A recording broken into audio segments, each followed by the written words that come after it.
I agree. First of all, thank you, John, for having me. But the audacity of him.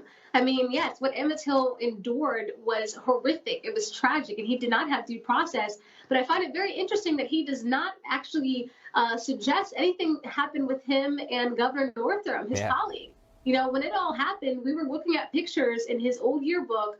This is Governor Northam's yearbook of someone in blackface and then someone in a Ku Klux Klan hood. And so when this all came out, that is when someone accused Lieutenant Governor Justin Fairfax of sexual misconduct. I thought, honestly, it was a red herring. I thought they put that out there so they can basically take the story somewhere else to get the heat off of Governor Northam. And as we see, Governor Northam is still in office, even though Yeah. he did basically admit that he was one of the individuals in the picture. So no, Justin Fairfax, to not even mention Governor Northam and to the audacity to compare himself to Emmett Till or George Floyd, he really should have apologized for that. Yeah, we saw the pictures there, Anna, when this all was happening, the worst question you can ask somebody in politics is, when did you stop beating your wife? One of those leading questions here. But maybe a close second to that is, which one are you, the guy in blackface or the guy in the Klan robe?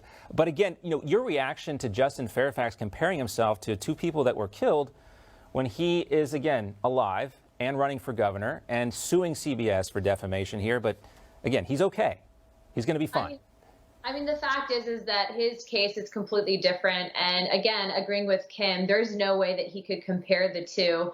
We're obviously talking about individuals that are no longer here and a man who's very much so okay in running for office. Now, it doesn't mean that people should be convicted in the court of public opinion, especially on unfounded allegations. However, to compare himself to this, especially in, a race that he's currently engaged in, I feel that that's completely low. It's uncalled for, and that he should make that apology because, we do know that here in the United States, yes, we did have a history of racism, but we've moved past that. We're moving forward. We have some incredible, prominent minority voices, to include Kim, who's on this show right now. And I just feel that that entire argument would remove and really take away the accomplishments that the Black community's made in the last even 20 years. Yeah, Liz, we try to talk about race here in an open way, but this again, is like so much that we hear from the left. It's divisive, it's hyperbolic, and I don't think it helps to move the conversation forward. I was absolutely disgusted to hear him compare himself to Emmett Till. I mean, Emmett Till, a 14-year-old boy that was kidnapped out of a home. He was brutally beaten. He was shot in the head. He was murdered. And it was a case of racism. Obviously, it was an all-white jury. And then there were killers that actually admitted what they did.